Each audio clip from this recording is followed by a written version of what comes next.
Assalamualaikum warahmatullahi wabarakatuh. Kembali bersama saya Darullah Al-Basri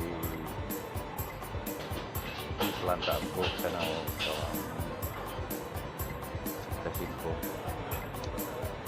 Kali ini kita bercerita tentang falsafah adat Minangkabau, yaitu adat resmi syarat sandi kitabullah. Ramai orang yang tidak mengerti dan tidak paham apa sebenarnya maksud dari falsafah adat syarat sandi kitabullah. Setengah orang beranggapan bahwa kitabullah ini maksud itu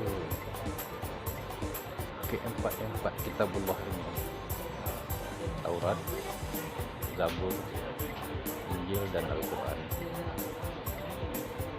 Sehingga ada yang berpendapat orang Minang itu menafik. Katanya ada syarat di kitabullah yang dipakai cuma Al-Quran. Padahal kitabullah itu ada 4: Al-Quran, Taurat, Zabur, dan Injil. Kalau kitabullah, kenapa hanya Al-Quran? Kenapa tidak dipakai keempat-empatnya? Berarti orang Minang itu pembohong. Saya merasa bahwa orang yang berbicara seperti itu adalah orang yang tidak tahu sejarah, orang yang buta akan sejarah dan tidak kenal dari mana asal usul lahirnya falsafah adat pesan syarat kitabullah. Memang kitabullah itu ada 4 yang diimani oleh umat Islam, tapi bagi kami orang Minang, kitabullah itu cuma 1 saja, hanya Al-Quran, karena semuanya sudah komplit dan lengkap di dalam Al-Quran. Lahirnya falsafah adat syarat pesan kitabullah ini tidak bisa dipisahkan dengan kronologi Parang Padri, karena dari Parang Padri inilah lahirnya falsafah ini. Sebab itu saya katakan orang yang tidak tahu sejarah, yang mengatakan ada syarat pesan di kitabullah harus memakai kitabullah itu. Parang Padri terbagi pada 3 bahagian, 3 babak. Babak pertama perang antara kaum adat dengan kaum Padri. Dia berlaku lama dari tahun 1803 sampai 1821. Yang ini cuma kaum adat dengan kaum Padri saja yang berperang. Karena ketika itu kaum adat dan tidak mempedulikan agama, sehingga berlaku di Minangkabau itu kemaksiatan merajalela, judi, rampok, dan segala macamnya jenis maksiat. Melihat keadaan Minangkabau yang begitu dilanda tendensi moral yang hampir titik kehancuran, makanya kaum Padri memerangi kaum adat ini berawal dari tahun 1803 dan berlarut sampai 1821. Di dalam catatan Thomas Raffles yang datang ke Minangkabau tahun 1818, katanya di dalam catatannya, yang saya temukan di Pagaruyung itu cuma puing-puing saja, bekas istana yang terbakar. Dari catatan Raffles ini kita bisa menilai bahwa tahun 1818 itu adalah titik di mana pasukan adat yang dipimpin oleh Sultan Arifin mengalami kekalahan. Di tahun 1818 itu sudah nampak bayang-bayang kekalahan akan memihak kepada kaum adat, dan tepatnya tahun 1821 Sultan Arifin melarikan diri ke Lubuk Jambi.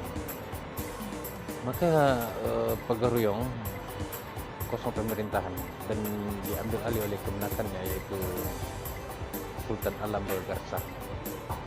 Sultan Alam Margarsah mengaku bahwa dia adalah sultan atau raja Pagaroyong. Melihat keadaan kaum adat terdesak, maka Sultan Margarsah meminta bantuan kepada Belanda. Ya, ini tentu saja keputusan yang tidak bijak, karena Belanda memang dari dulu sudah menginginkan ikut campur dalam peristiwa dalam perang saudara ini. Maka tahun 1821 itu terjadilah perjanjian antara Sultan Margarsah dengan pihak Belanda. Isi perjanjian menyerahkan kedaulatan Minangkabau kepada Belanda. Sebenarnya Sultan Margarsah tidak berhak untuk membuat perjanjian ini dengan Belanda, karena Sultan Margarsah bukan sultan. Dia keponakan Sultan Arifin yang berhak, tapi karena dia dan pasukannya sudah terdesak, maka dia mengaku sebagai raja, dan ini memang diharapkan oleh Belanda. Maka setahun kemudian, tahun 1822, berlangsung kembali perang. Ini sudah masuk babak kedua, di mana perang yang babak kedua ini kaum adat Belanda bergabung mengganyang kaum Padri. Tapi kaum Padri begitu kokoh dan tangkas sehingga tidak bisa dikalahkan. Malah pasukan yang bergabung ini, Belanda dengan kaum adat ini, kecar-kacir. Perang ini tidak lama, cuma 3 tahun saja, karena tahun 1825 Diponegoro mengamuk di Jawa Tengah. Jadi pasukan Belanda yang berada di Minangkabau ditarik ke Jawa. Maka tahun 1825 itu Belanda menawarkan kepada Tuan Kemau Monjol atau Petroservi Ibnu Pandito, nama asli beliau, untuk gencatan senjata. Maka pada tanggal 15 November tahun 1825 itu terjadilah perjanjian antara Belanda dan Tuan Kemau Monjol. Nama perjanjian itu Perjanjian Masang, yang membawa kepada gencatan senjata. Nah, selama gencatan senjata ini Minangkabau aman. Belanda pulang ke Jawa. Saat yang aman ini dipergunakan sebaik mungkin oleh pasukan adat dan pasukan Padri untuk berbaik semula, berdamai, sehingga tercetuslah perjanjian di puncak Bukit Marapalam. Perjanjian ini disebut juga Sumpah Sakti Bukit Marapalam. Nah, perjanjian antara kaum Padri dengan kaum adat inilah isinya adat bersemi syarat-syarat bersemi kitabullah.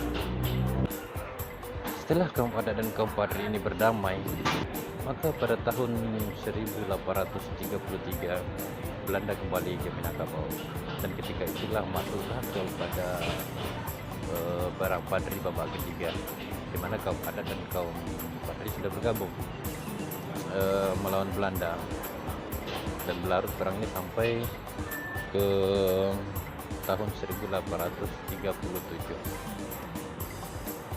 Jadi kembali kita kepada titik persoalan, bahwa adat bersemi syarat-syarat bersemi kitabullah, falsafah ini lahir di Bukit Marapalam atas perjanjian antara kaum adat dan kaum Padri. Bagi orang yang tidak tahu sejarah, makanya lahir opini yang sedemikian yang mengatakan bahwa orang yang itu munafik. Adat bersemi syarat-syarat bersemi kitabullah. Kitabullah itu ada 4. Kenapa hanya Al-Quran saja? Nah, ini pikiran yang picik, pikiran orang-orang yang tidak tahu sejarah, orang yang tidak mengerti tentang asal-usul lahirnya falsafahnya. Jadi kita harap kepada anak-anak muda kita, generasi muda Minangkabau, supaya mempelajari dan memahami adat istiadat kita, begitu juga dengan sejarah kita, karena zaman sekarang ini banyak orang yang tidak mengerti, orang-orang yang tidak paham coba untuk menjadi duri dalam daging kepada kita orang Minang. Bahkan orang Minang sendiri ada di kalangan orang Minang sendiri yang menginginkan agar adat dan syarak ini berpisah.